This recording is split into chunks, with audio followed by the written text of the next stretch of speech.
Nah, sebelumnya eh, masih ingat nggak kita belajar sel? Sel itu apa? Apa itu sel?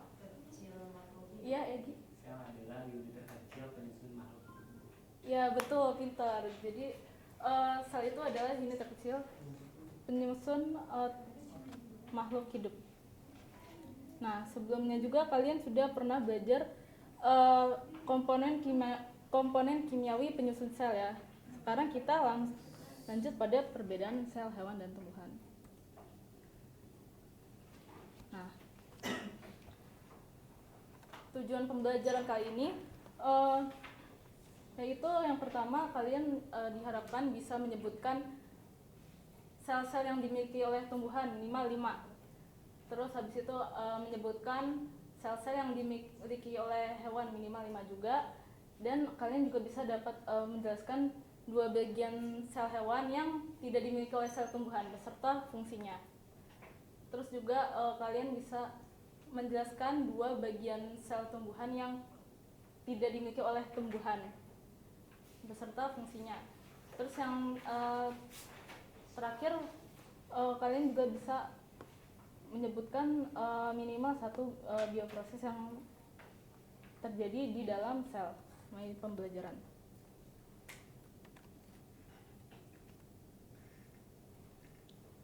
Nah, sebelumnya kita sudah pernah belajar sel ya. Nah, ini adalah struktur dasar sel. Ada yang masih ingat ini?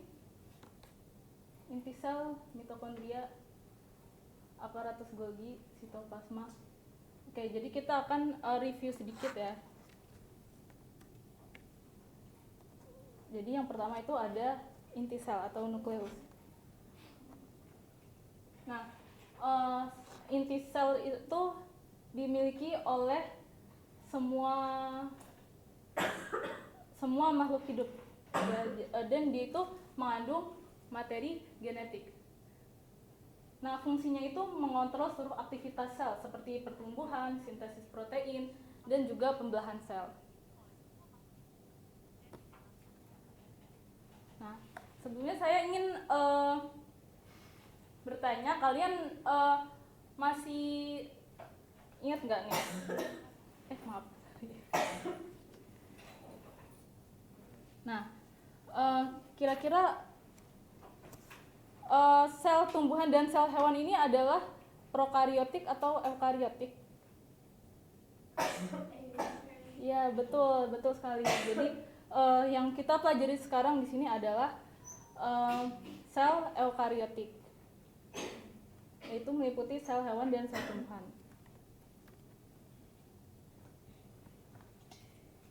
Nah, lalu ada membran sel. Nah, membran sel ini terdiri dari fosfolipid. Nah, dia fungsinya mengatur keluar masuknya zat, menjaga keseimbangan ion, dan melindungi isi sel. Kemudian ada dinding sel. Nah, kalau dinding sel ini hanya dimiliki oleh tumbuhan karena dia itu bersifat kokoh dan dia yang membuat tumbuhan itu menjadi lebih kaku. Nah, kita langsung next dulu ya.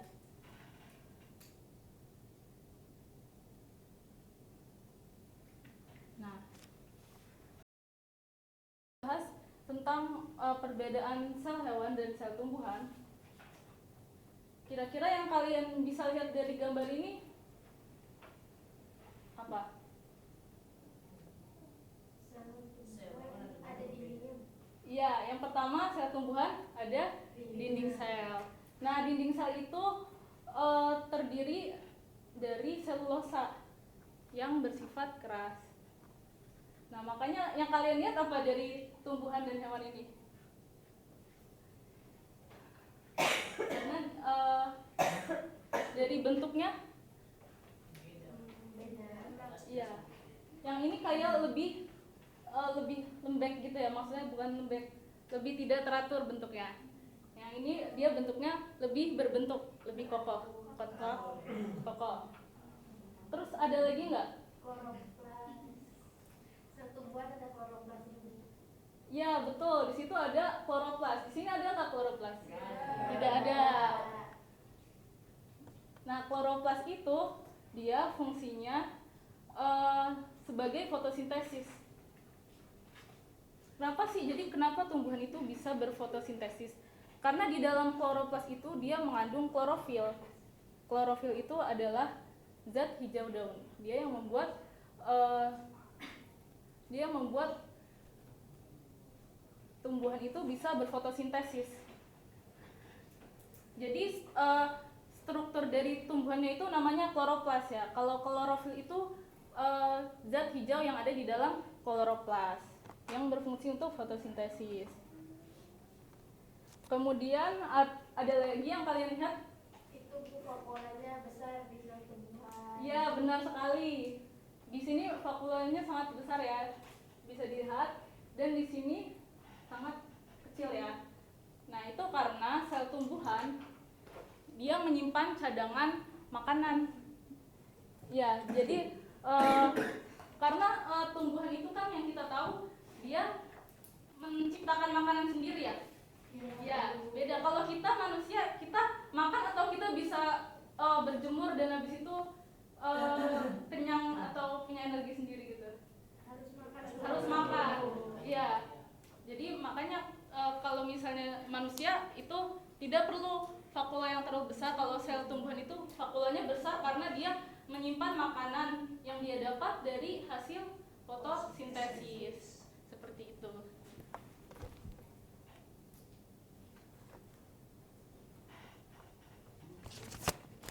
Nah, oke, sebetulnya, nah ada lagi nggak yang kalian lihat? Lisosom. Ya, lisosom adanya di mana? Sel hewan saja. Ada di sel hewan, tidak ada di sel tumbuhan. Nah, lisosom itu fungsinya gimana ya?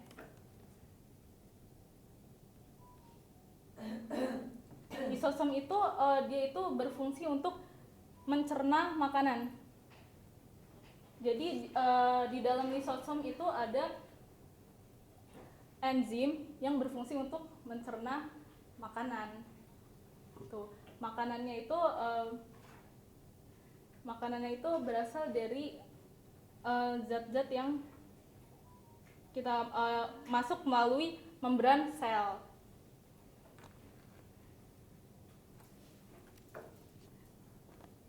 Nah, sebetulnya ada satu lagi yang umumnya dimiliki oleh sel hewan, yaitu sentriol. Sentriol itu dia berfungsi untuk pembelahan sel. Nah, kenapa di tumbuhan umumnya tidak ada? Karena reproduksinya itu beda kalau sel tumbuhan sama sel hewan. Biasanya kalau tumbuhan itu dia reproduksinya tidak seperti sel hewan. Oke. Nah, kalau ini ada bagian-bagian yang dimiliki oleh semua sel ya, baik hewan maupun tumbuhan. Nah, di sini ada mitokondria. Nah, mitokondria itu dia penghasil energi melalui respirasi seluler. Jadi di dalam sel ibaratnya ibaratnya mitokondria itu adalah powerhouse-nya sel. Jadi dia itu dia yang menghasilkan energi, proses metabolisme itu ada di mitokondria. Nah, kalau ribosom dia itu tempat sintesis protein. Jadi di situ ada proses sintesis protein di ribosom. Kalau di retikulum endoplasma itu dia memproduksi dan mengangkut protein dan lipid. Nah, di situ juga ada aparatus Golgi. Nah, kalau membran sel itu tadi di situ ada proses yang namanya transport zat. Ya kan, kalian pernah mendengar? Jadi membran sel itu seperti yang kalian tahu, kalian pernah belajar di bab sebelumnya, itu ada terdiri dari fosfolipid. Nah, fosfolipid itu jadi dia di situ ada di struktur luar membran sel itu ada protein yang bisa memfasilitasi masuk dan keluarnya zat. Nah, oke.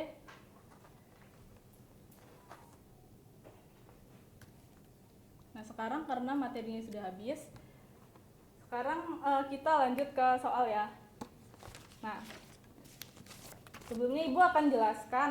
Jadi kalian di sini akan dibagi menjadi 3 kelompok yang terdiri dari 3 orang. Oke, siapa aja? Saya pilihin ya.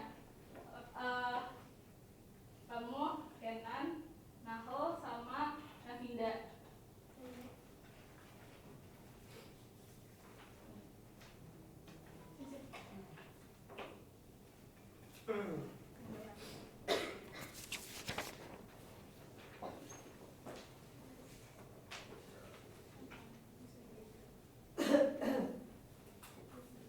Terus kamu, Navinda,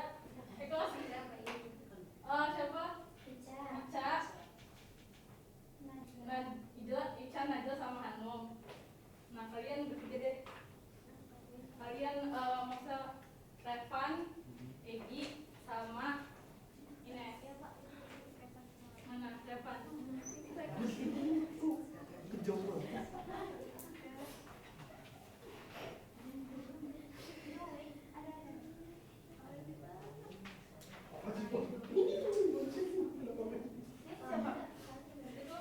Si Revan. Nah, kalian pengerjaannya 10 menit. Belum nggak ya? 5 menit aja deh, 5 menit. Oke, jadi di situ ada dua soal ya teman-teman, nomor 1 sama nomor 2. Nah, kalian satu kelompok mengerjakan semuanya. Jadi satu soal itu ada 3 anakan kan, A, B, C. Nomor 2 juga A, B, C. Nah, kalian mendiskusikan, kalian mengerjakan semuanya. Nanti kalau ada kesempatan untuk presentasi, kita akan presentasi satu kelompok satu soal.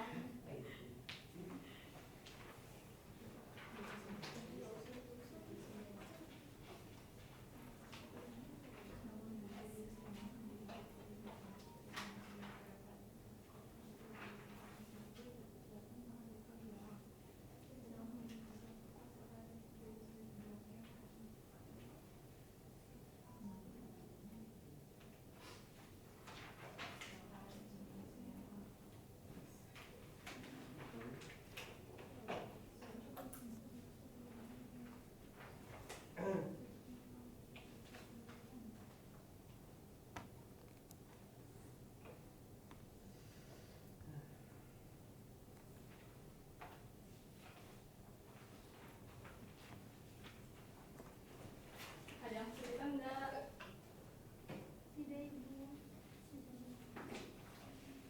Egi, kamu ikutan diskusi enggak?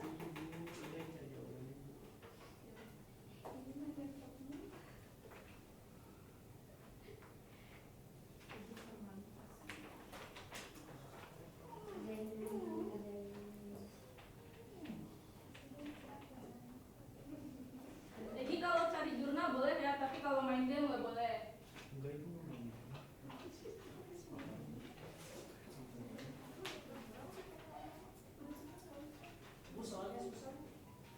Susah.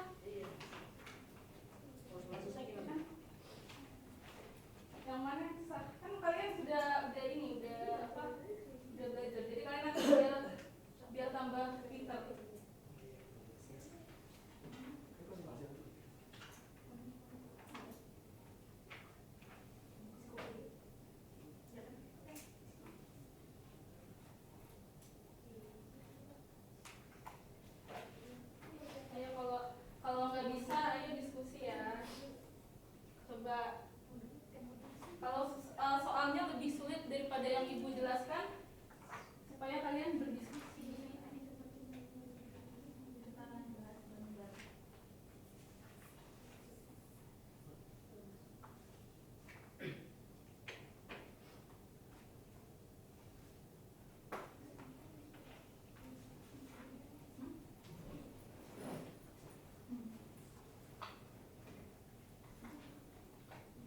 Udah belum teman-teman? Belum, Bu. Ada nomor 1. Belum.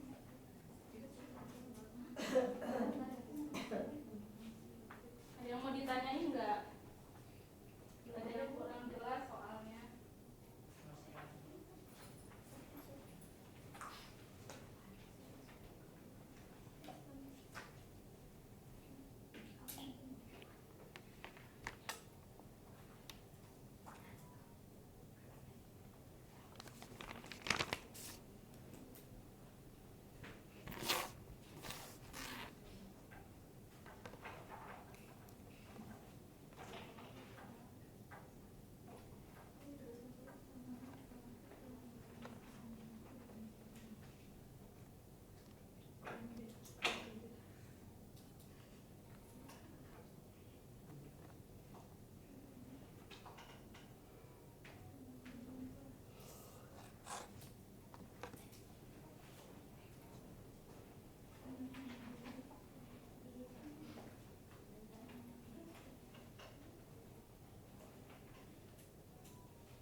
Semangat. Ya. Boleh kerjanya mana? Itu remote apa ya? Di bawah. Depan. Taruh di situ dong, ke ini lagi. Oke, assalamualaikum warahmatullahi wabarakatuh. Waalaikumsalam warahmatullahi wabarakatuh. Nah, halo teman-teman semua, kami dari kelompok 2 akan membacakan hasil kerja kelompok kami terkait soal di LKPD. Nah, pada nomor pertama itu kan dijelaskan ada ini ada narasinya, terus pertanyaannya berdasarkan data pada tabel identifikasi mana yang merupakan sel tumbuhan dan mana yang merupakan sel hewan. Nah, berdasarkan hasil diskusi kami, sel A itu adalah sel tumbuhan, sel B itu sel hewan. Kenapa? Karena pada tabel disebutkan bahwasannya sel A ini memiliki dinding sel, kloroplas dan juga vakuola yang besar. Tadi kan kita udah dijelasin kalau sel yang memiliki kloroplas, dinding sel dan vakuola yang besar itu sel tumbuhan, bukan sel hewan. Sedangkan sel yang B itu sel hewan karena dia tidak memiliki dinding sel, terus tidak memiliki kloroplas dan memiliki vakuola yang kecil, dan itu ciri-ciri dari sel hewan. Kemudian pada soal nomor 2 berdasarkan kan kita satu doang. Enggak, satu B. Jika lalu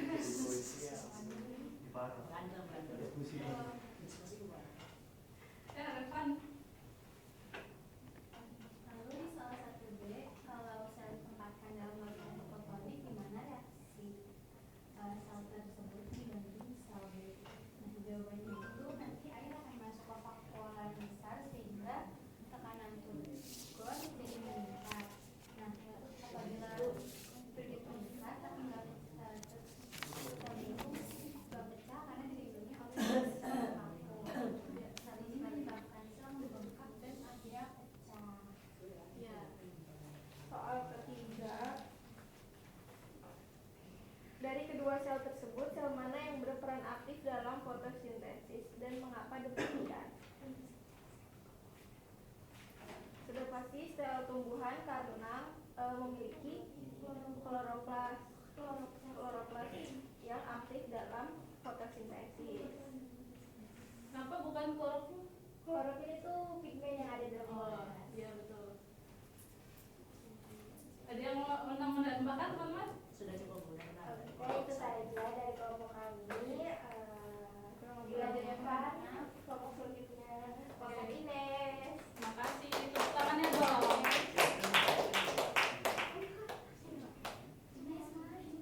Ini maju nih.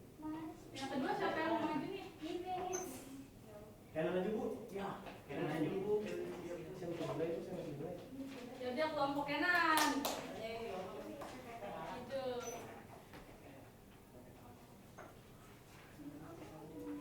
Ini saya berdoa. Ya, nomor yang nomor 2. Iya.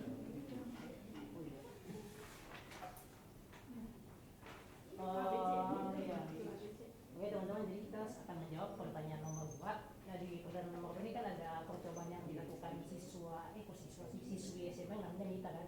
Dia ada 2 percobaan yang terdapat pada tanaman layu dan Centropicus. Untuk pertanyaan yang pertama, yang poin A, berdasarkan pengamatan Nita, bagian sel apa sih yang kemungkinan tidak bekerja optimal pada tanaman selama percobaan? Nah, terus fungsinya apa? Nah, bagian sel yang dimaksud itu kloroplas. Terus fungsinya kloroplas itu sebagai tempat berlangsung fotosintesis. Oke, lanjutkan 2B. Jelaskan perbedaan struktur sel tumbuhan dan sel hewan yang relevan dengan kedua kasus di atas. Tadi kan ada yang tentang tanaman layu sama tentang sel ototikus. Nah, kalau yang pada kasus yang tanaman layu itu kan ditempatkan di tempat yang tanpa cahaya. Nah, kloroplasnya itu nggak berfungsi secara optimal karena nggak dapat cahaya yang bisa diserap dari proses fotosintesis yang terjadi, sehingga fotosintesisnya itu tidak bisa terjadi dengan baik dan tanaman tidak dapat menghasilkan glukosa sebagai sumber energinya. Nah, kalau kekurangan energi itu menyebabkan tanamannya jadi layu, menguning, atau bahkan berhenti tumbuh. Tapi kalau yang di kasus kedua, sel ototipus, itu kebutuhan energi itu meningkat secara drastis karena si tikusnya ini kan jaringan ototnya itu diambil setelah aktivitas berat ya. Nah, jadi kebutuhan energinya itu meningkat drastis. Nah, sel-sel otot pada hewan termasuk tikus itu mengandalkan mitokondria untuk memenuhi kebutuhan energi tersebut. Nah, mitokondria itu berperan sebagai pusat produksi energi dalam bentuk ATP melalui proses respirasi seluler. Sehingga sel otot itu memiliki jumlah mitokondria yang banyak dan mampu menghasilkan energi dalam jumlah besar dengan cepat. Jadi perbedaan utamanya di antara dua kasus itu terletak pada organel penghasil energi yang dominan dan kondisi yang mempengaruhi aktivitasnya, yaitu kloroplas pada tumbuhan yang memerlukan cahaya untuk berfungsi dan mitokondria pada hewan yang aktif menghasilkan energi terutama saat kebutuhannya meningkat. Selanjutnya yang 2C itu keterangannya itu dalam konteks kehidupan nyata mengapa tanaman perlu terkena cahaya dan apa kaitannya dengan struktur khas sel tumbuhan. Jadi cahaya itu sangat penting karena struktur khusus pada sel tumbuhan atau kloroplas hanya bisa berfungsi maksimal bila terdapat sumber cahaya. Jadi kloroplas itu juga berfungsi untuk fotosintesis, yang dimana jika tanaman tidak mendapatkan cahaya, fotosintesis tidak dapat berlangsung sehingga tanaman tidak menghasilkan makanan dan energi yang dibutuhkan. Dan akibatnya tanaman akan mengalami layu dan juga pertumbuhannya terhenti. Bagus sekali. Ada yang mau ditanyain? Cukup ya.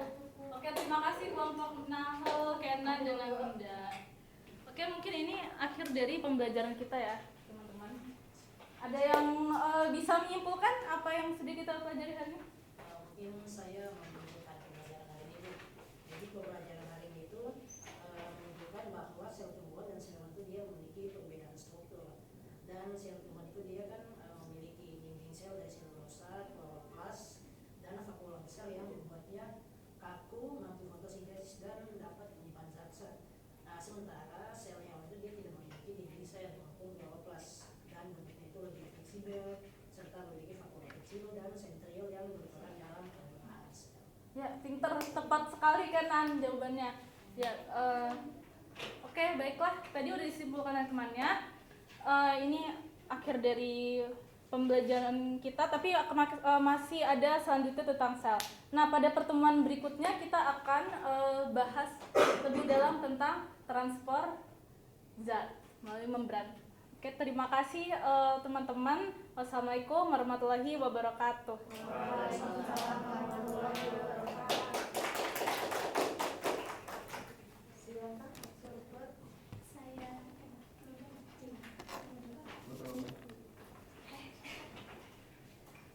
baik, saya untuk saya jelasin.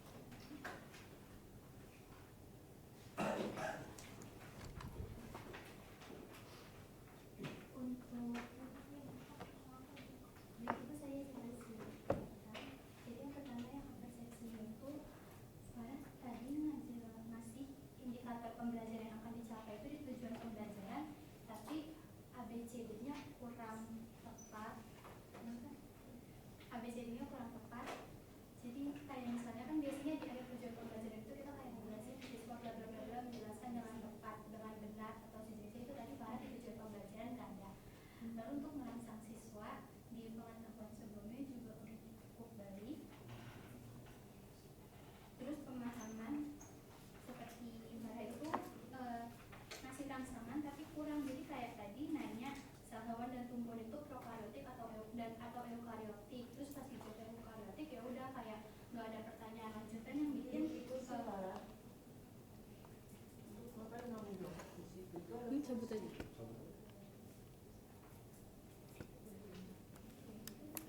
ngasih rangsangannya kurang, cuma sebatas sel hewan dan tumbuhan itu prokaryotik atau eukaryotik tapi nggak ada pertanyaan lanjutan.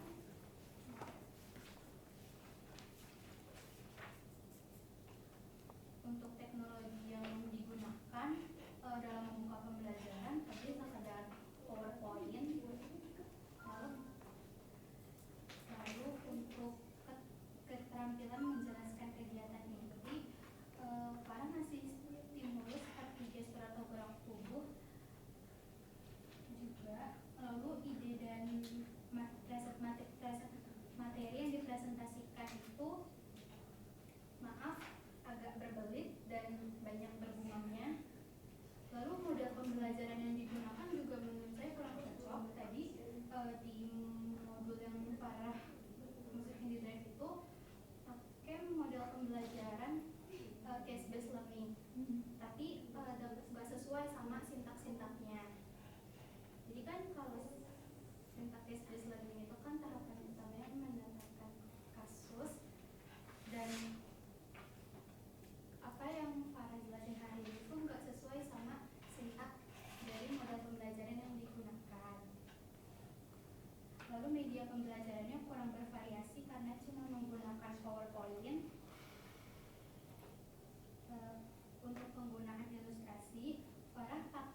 yang mudah dan sederhana seperti tadi melakukan perbandingan antara manusia dan tumbuhan, tapi contohnya itu sebatas contoh yang mudah atau sederhana, nggak dilanjut menggunakan contoh yang lebih rumit atau lebih kompleks.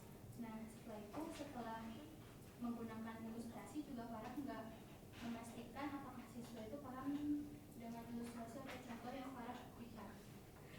Untuk keterampilan memberikan variasi, Farah kurang bergerak aktif, lebih sering di depan laptop. Tadi bergerak pas diskusi doang, saya ngerasain gitu. Lalu Farah juga tadi ngecek kehadiran siswa di awal pembelajaran, namun gerak tubuhnya itu kurang variatif, lebih sering menggunakan badan tangannya doang. Terus Farah nggak memberikan penekanan pada poin-poin yang penting, karena di kurang memberikan penekanan pada poin-poin yang penting. Lalu untuk keterampilan memimpin diskusi kelompok kecil, Farah tadi nggak menyampaikan tujuan atau topik diskusi, jadi langsung mengarahkan siswa untuk berdiskusi aja setelah diberikan LKTD. Terus juga pas presentasi juga nggak ada perbedaan pendapat yang terjadi di antara siswa, jadinya nggak bisa dianalisis apakah ada perbedaan yang dimiliki oleh siswa. Lalu Farah juga berperan sebagai fasilitator, tapi nggak ada pendapat yang dikasih siswa, jadi Farah nggak bisa menguraikan kembali ide atau pendapat yang disampaikan. Lalu untuk menutup diskusi itu Farah nggak ngasih tindak lanjut hasil diskusi, tapi ngajak siswa untuk menilai, memberikan kesimpulan dari kegiatan diskusi yang tadi. Untuk keterampilan memberikan penguatan juga komentar atau masukan positifnya nggak banyak, gerak tubuhnya juga kurang banyak, tapi yang lain oke. Untuk keterampilan bertanya dasar, di indikator pemusatan itu Farah ngasih pertanyaan yang mudah tapi nggak ada pertanyaan lanjutannya, sehingga berkaitan dengan pemberian tuntutan. Jadi karena pertanyaan yang diberikan Farah itu kebanyakan pertanyaan dasar, nggak ada pertanyaan lanjutan, siswa nggak bisa hal itu nggak bisa membuat siswa nggak bisa merangsang kemampuan berpikir siswa menjadi lebih kritis untuk menemukan jawaban yang lebih tepat. Untuk keterampilan bertanya lanjutan, pertanyaannya itu ada di tingkat lower order thinking skills, nggak naik ke pertanyaan yang sifatnya hoax, dan pertanyaannya ada di tingkat lot saja, sehingga jarang ada pertanyaan lanjutan, jadinya kurang merangsang siswa. Itu saja dari saya. Boleh dilanjut saya Mungkin langsung aja ya, dimulai dari keterampilan pembelajaran. Sangat, kalau saya sadarkan sendiri, kalau saya menjadi siswa sendiri sih sangat monoton ya, tidak apa ya bahasa, tidak, kalau saya maaf banget kalau kata-katanya itu tidak mencerminkan dari seorang guru, karena ya si Farah sendiri sangat fokus kepada, kalau saya lihat sangat fokus kepada diri sendiri, tidak melihat situasi kita. Dan untuk pertanyaan juga sangat mendasar, kayak selamat pagi, kabarnya gimana, kayak terlalu biasa aja, absen dan lain-lain. Tidak memberikan pertanyaan kayak kira-kira kemarin belajar apa, saya nggak ada. Itu untuk keterampilan membuka. Untuk keterampilan menutup, hanya memberikan kesimpulan, tidak memberikan penekanan dari kesimpulan si Kenan sendiri. Ini saya hanya bagian-bagian dasar.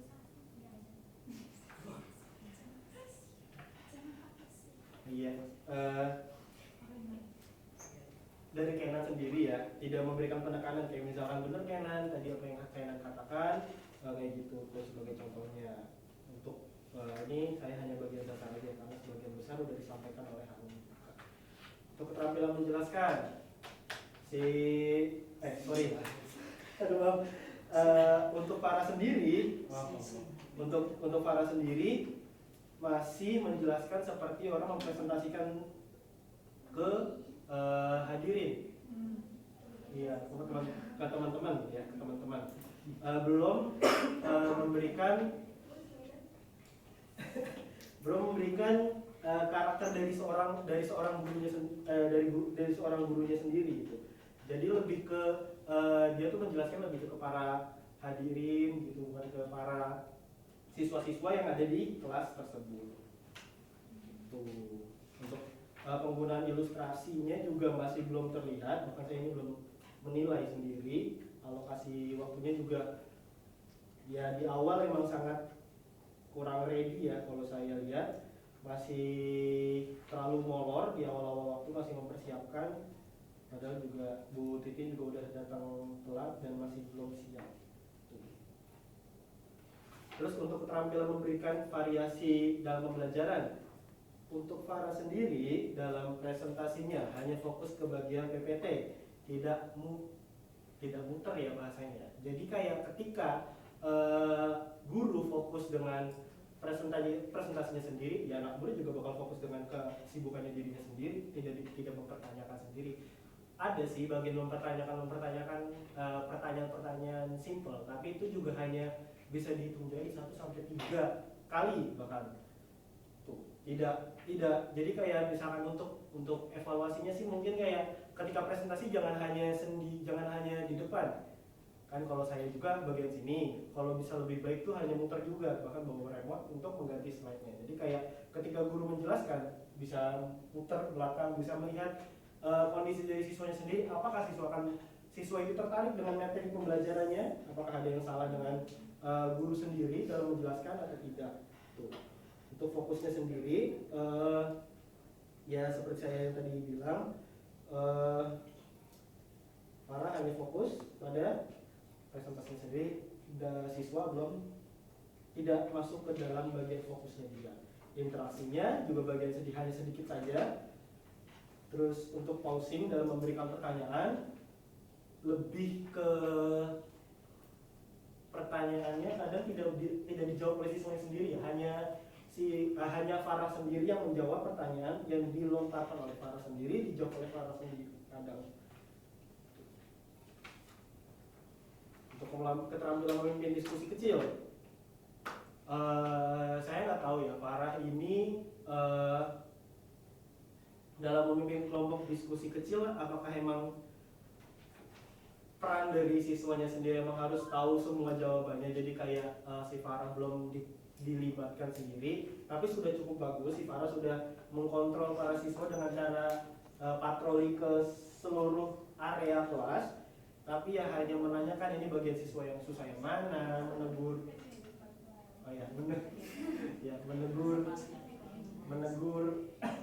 siswa yang nakal atau berisik dan lain sebagainya. Dan bahkan ini mungkin ada miskonsepsi dari Farahnya sendiri. Tadi Farah menyuruh para siswa untuk mencari jawaban di sumber jurnal bahkan. Tapi ketika ingin membuka laptop malah ditegur, tidak boleh memakai laptop. Itu harusnya bagaimana? Mungkin harus bisa ditekankan sendiri untuk hal yang akan disuruhnya sendiri dalam memimpin diskusi kelompok kecil.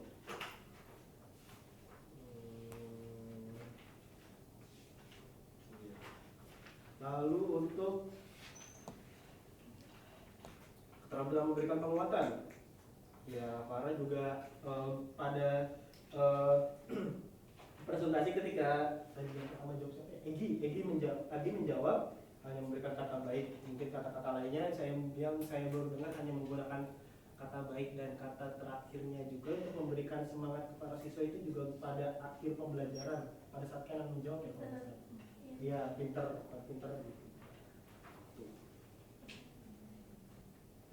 Untuk memberikan guru memberikan gerak tubuh yang positif, saya tidak melihat hal itu. Maksud guru melihat komentar negatif dari para siswa tidak ada juga, karena para siswa tidak ada miskonsepsi dari pemahaman sendiri. Karena kalau untuk poin ini dari masukan negatif ketika siswa terjadi miskonsepsi, untuk antusiasme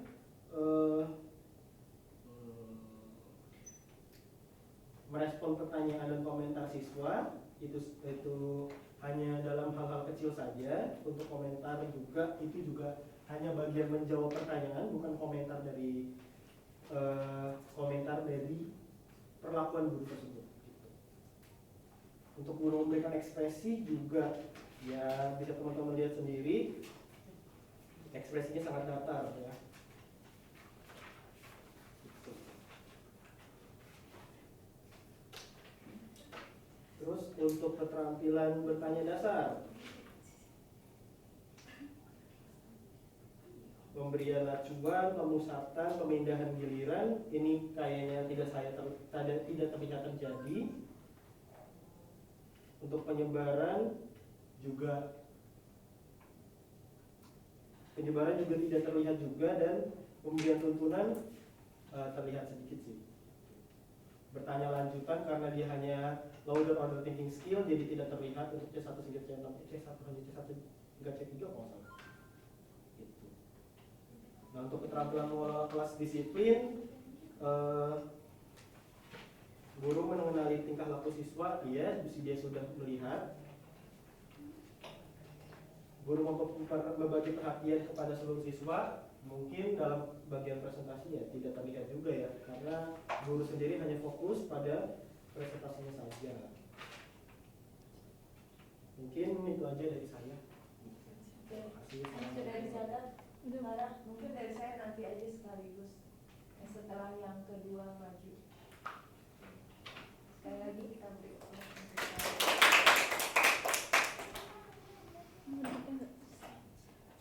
yang kedua siapa?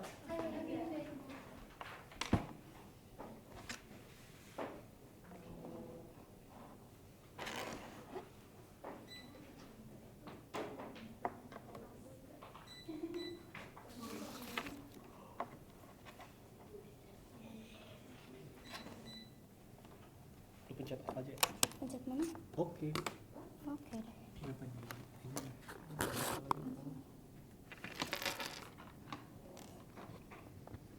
Bentar ya, buka WA dulu.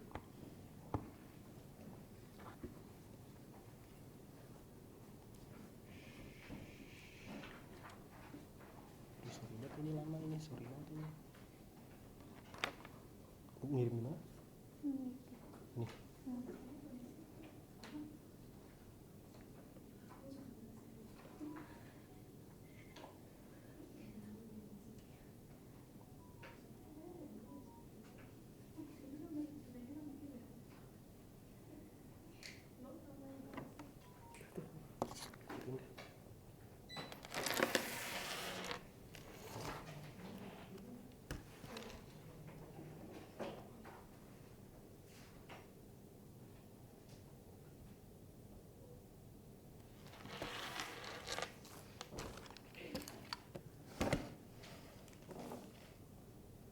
Oke, baik, dulu saya dimulai ya.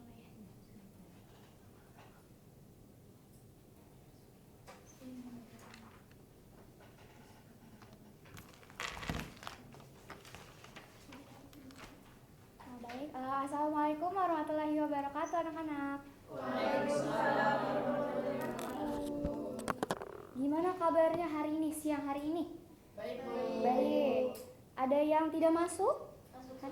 Masuk semua, alhamdulillah. Oke, kalau begitu berarti pada sehat dan juga semangat ya buat belajar materi hari ini. Jadi sebelum kita mulai belajar pada hari ini, alangkah baiknya kita berdoa terlebih dahulu. Boleh ada yang memimpin satu orang? Kena. Boleh, silakan. Ya, teman-teman dan guru sebelum kita mulai pembelajaran, mari kita saling berdoa dimulai.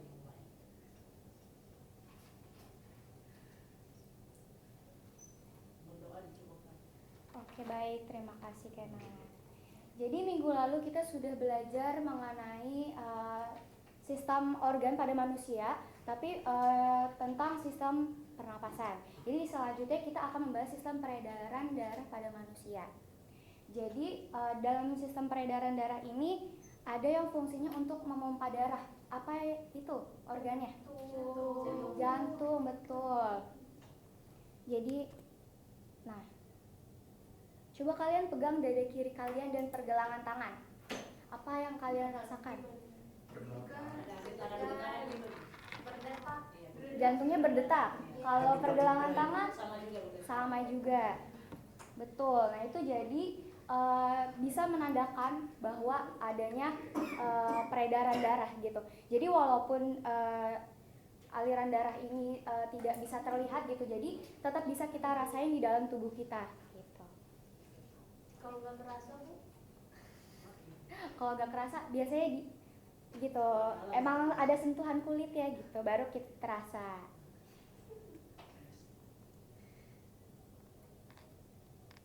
Ya, untuk selanjutnya ada tujuan pembelajaran pada hari ini tentang sistem peredaran darah. Yang pertama, setelah menonton video, peserta didik mampu mengidentifikasi komponen utama penyusun sistem peredaran darah pada manusia, seperti jantung, darah, dan juga pembuluh darah dengan benar dan lengkap. Yang kedua, setelah mengerjakan LKPD, peserta didik mampu menganalisis perbedaan antara pembuluh arteri dan juga pembuluh vena secara tepat. Yang ketiga, setelah mengikuti diskusi kelas, peserta didik mampu menyusun alur peredaran darah kecil dan peredaran darah besar berdasarkan arah dan tujuan aliran darah secara jelas. Oke, selanjutnya ini ada video.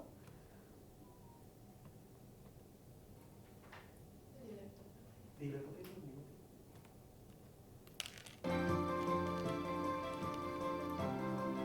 Hai teman-teman, apa aku satu-satunya yang baru tahu kalau sistem peredaran darah kita itu keren banget? Sistem ini kayak jalan tol untuk darah kita loh. Jantung kita itu seperti pompa kuat yang bekerja terus-menerus. Jantung memompa darah melalui pembuluh darah, seperti jalan tol untuk nutrisi dan oksigen. Darah mulai perjalanannya di jantung, dipompa ke arteri, lalu dialirkan ke seluruh tubuh kita. Setelah mengantarkan oksigen dan mengambil zat sisa, darah kembali ke jantung melalui vena. Lalu jantung mengirimnya ke paru-paru untuk mengambil oksigen segar. Dan siklusnya dimulai lagi. Jadi, lain kali kamu merasakan detak jantungmu, ingat jantungmu bekerja keras untuk membuatmu tetap hidup. Keren banget kan? Oke, keren ya. Termasuk salah satu sistem organ yang sangat vital di tubuh kita ya. Jadi kesimpulan dari video ini yang dapat diambil apa? Boleh Egy, silahkan. Tadi di video tadi dijelaskan secara singkat tentang sistem peredaran darah terutama pada jantung. Dimana itu jantung itu memompa darah, kemudian mengantar darah ke seluruh tubuh melalui pembuluh darah. Oke, betul sekali Egy. Terima kasih atas penjelasan di video kesimpulan ini. Jadi kalau misalkan ini kan jantung kita kan selalu berdetak ya setiap hari, gitu kan. Kalau misalkan jantungnya kita berhenti berdetak walau cuma sebentar,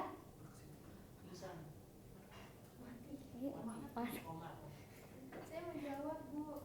boleh Hanum. Kita berhenti berdetak itu bahaya soalnya nanti fatal dan kita jadi butuh pertolongan lebih lanjut soalnya darah kita kan nggak ngalir jadinya sel-sel yang ada di tubuh kita kekurangan oksigen.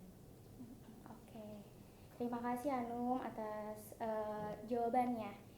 Jadi ya betul yang dibilang Hanum. Jadi organ kita kalau misalkan kekurangan oksigen itu sangat berpengaruh ke tubuh kita gitu. Selanjutnya ini ada komponen penyusun sistem peredaran darah, ada 3. Ada jantung, pembuluh darah, dan juga darah.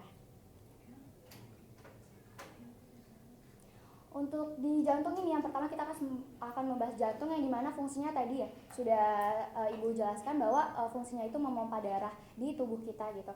Jadi strukturnya ini memiliki 4 ruang, memiliki 2 serambi dan juga 2 bilik. Jadi fungsi dari serambi dan bilik itu serambi menerima darah dan sedangkan bilik memompa darah keluar tubuh. Oke, jadi di sini ada struktur dari jantung manusia. Di serambi kanan itu fungsinya untuk menerima darah kotor yang mengandung karbon dioksida dari pembuluh darah vena dan memompa ke bilik kanan. Selanjutnya ada bilik kanan memompa darah kotor ke paru-paru agar karbon dioksida digantikan dengan oksigen. Selanjutnya ada serambi kiri menerima darah bersih yang mengandung oksigen dari paru-paru dan memompa menuju ke bilik kiri. Sedangkan kalau bilik kiri ini memompa darah bersih yang mengandung oksigen ke seluruh tubuh. Jadi kalau misalkan lebih mudah menghafal gitu, kita bisa ini dibagi. Nah, gitu.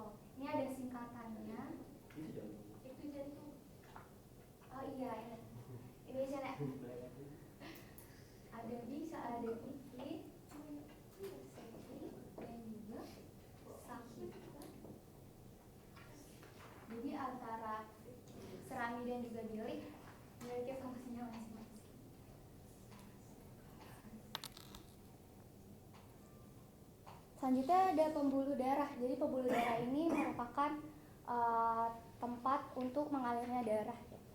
Di sini terbagi menjadi 3. Yang pertama ada arteri, di mana membawa darah dari jantung ke seluruh tubuh. Sedangkan vena mengembalikan darah ke jantung, dan kapiler ini tempat pertukaran oksigen dan juga karbon dioksida. Nah ini, kalau arteri dia membawa darah dari jantung ke seluruh tubuh, sedangkan vena ini mengembalikan darah ke jantung. Jadi kalau misalkan arteri ini dia membawa darah bersih ya, yang berisi oksigen, dan kalau vena dia membawa darah kotor berupa karbon dioksida. Nah sedangkan kapiler ini tempat pertukaran oksigen dan juga karbon dioksida, yang dimana dia sifatnya memiliki dinding yang tipis dan juga berpori, karena untuk pertukaran zat antara darah dan juga sel-sel tubuh. Selanjutnya ada peredaran darah besar dan peredaran darah kecil. Ada yang tahu perbedaannya?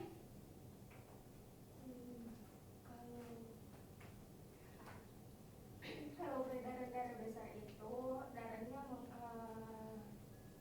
peredaran darah kecil dulu ibu. Darah kecil itu dari jantung ke paru-paru terus kembali lagi ke jantung, atau disebutnya ini peredaran darah pulmonaris ya kalau nggak salah. Kalau peredaran darah besar itu seluruh tubuh dari jantung jadi ke seluruh tubuh balik lagi ke jantung, jadi disebutnya peredaran darah sistemik.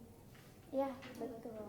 Terima kasih Ica atas jawabannya. Jadi betul, tapi izin membenarkan tadi untuk yang peredaran darah kecil itu disebutnya pulmonal.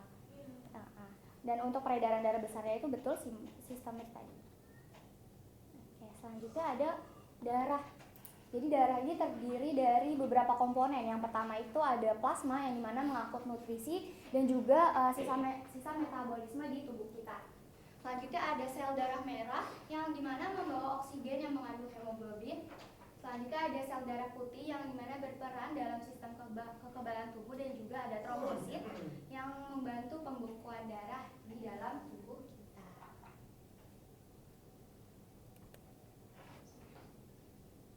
Oke, untuk selanjutnya Ibu akan membagikan LKPD, tapi untuk terlebih dahulu kalian ambil nomor ini.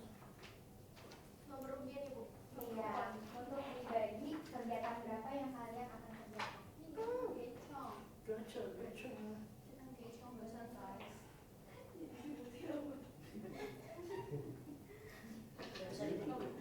Juda. Ini bukan lagi dua. Ayo boleh langsung dibuka blank paper. Ini coba lihat.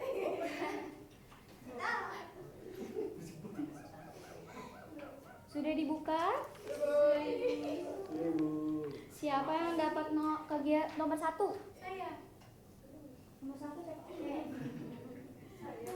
nomor 2. Kamu satu juga. Dua siapa? Siapa lagi? Ini berapa? 2. Ya. Berarti 3. Aduh. Oke, kalau Najwa, terima kasih. Oke, boleh dikerjakan. Jadi ini kalian kerjakan sendiri terlebih dahulu untuk mengetahui pengetahuan awal kalian tentang sistem peredaran darah. Untuk waktunya Ibu kasih 3 menit ya, cukup ya. Nanti kita akan satukan menjadi satu kelompok dengan nomor yang sama. Untuk yang soal yang nomor berarti kita kerjakannya di kolom ini. Iya, betul.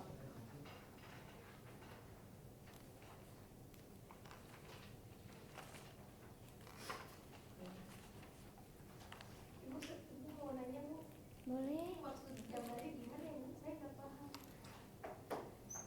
Iya, nanti ada yang itu kalau misalkan sudah dijadikan satu kelompok nanti ada gambarnya.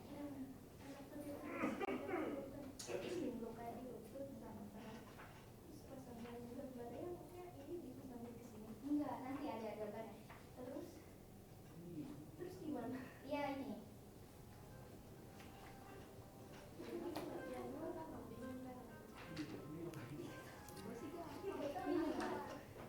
Nanti dijadikan ke satu kelompok, maksudnya gitu dikerjakannya baru nanti.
Sudah? Belum. Sudah.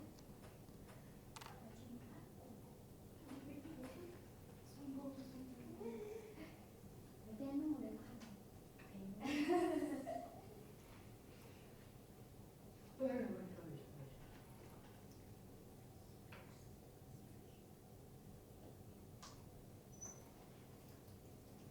Ada yang sudah lagi? Siapa?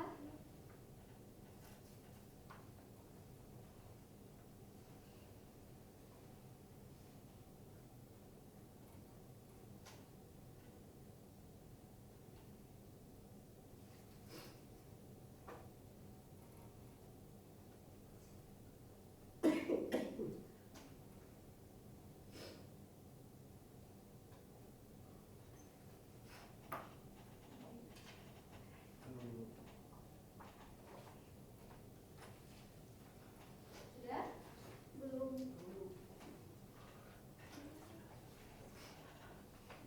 Sudah ya, waktunya sudah habis. Jadi sekarang kelompoknya dijadi satu. Misalkan kalau yang tadi dapat nomor 1 itu kelompok 1, yang dapat 2 itu kelompok 2 dan 3 itu kelompok 3. Yuk, boleh yuk.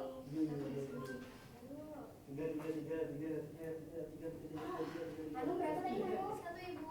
Oke.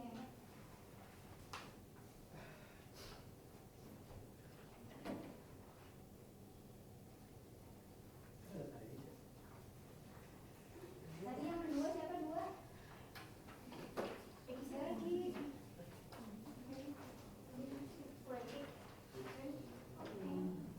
Sini deh.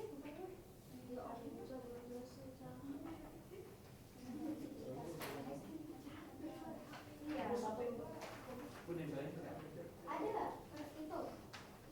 Ada lem kertas masuknya. Ini. Oh. Ini boleh. Ini satu. Iya. Itu bareng-bareng kerjainnya. Satu-satu kan? Sekelas. Satu kelompok untuk satu kelompok itu. Yang disesuai bagiannya aja. Oh, satu aja berarti. Kita kan yang jantung, kita ngerjainnya yang jantungkan. Ini. Gambarnya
darah putih. Kita taruh di mana sih?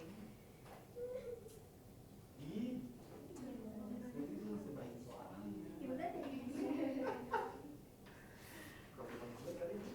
Ini kerjain juga. Ya. Ini hasil kreasi sendiri ya gambarnya.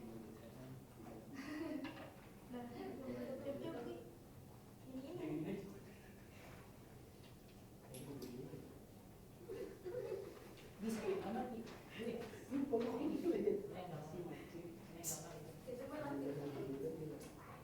Kali udah. Sedikit lagi, sedikit lagi. Kelompok berapa yang sudah semua? Kelompok 2 Bu. Gue maju Kelompok dua. satu sudah. Satu yang ini selesai pertama, Bu. Mau duluan boleh. Kita tujuh. Ini selesai pertama. Kita maju Oh, duluan. Aku mau Boleh, ngecek. boleh. Jadi mereka pada keluar dari rumah kayak ginian. Apa sah?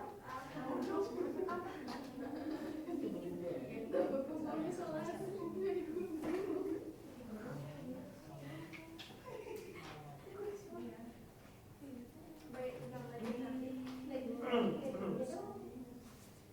Tapi ini enggak ada. Kamu udah jadi baju ya? Ayo bareng-bareng, bareng-bareng. Kebalik. Nah, ini yang salah. Ini yang benar kebalik. ya karena beda kelompok. Ayo lagi kita. Salah kok kemarin kan jadi begini. Ininya aja yang ada di atasnya. Teman-teman boleh sambil mengerjakan, boleh minta perhatiannya sebentar ya. Oke, kelompok yang lainnya perhatiin ya, teman-teman yang di depan. Nah, jadi kegiatan satu, Amel memegang dada dan merasakan adanya denyutan pada jantung. Amatilah gambar jantung berikut dan tuliskan bagian-bagiannya. Jadi yang pertama itu gambar aorta, yang kedua ada arteri pulmonalis, yang ketiga itu serambi kiri, yang keempat bilik kiri, dan yang kelima itu septum.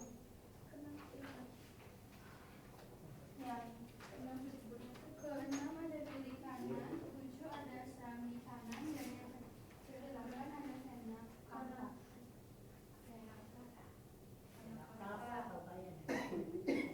Untuk yang terakhir, berdasarkan gambar di atas, ikut apa fungsi jantung dalam tubuh kita dan coba jelaskan. Fungsi jantung itu antara lain ada memompa darah, mengontrol irama detak jantung, menjaga tekanan darah, mengangkut sisa metabolisme dan sebagai menjalankan fungsinya untuk sirkulasi darah. Oke, Sekian. sudah? Oke, terima kasih. Kelompok satu, silakan dulu. Tepuk tangan. Ayo, kelompok berapa lagi? Kelompok dua, oke silakan.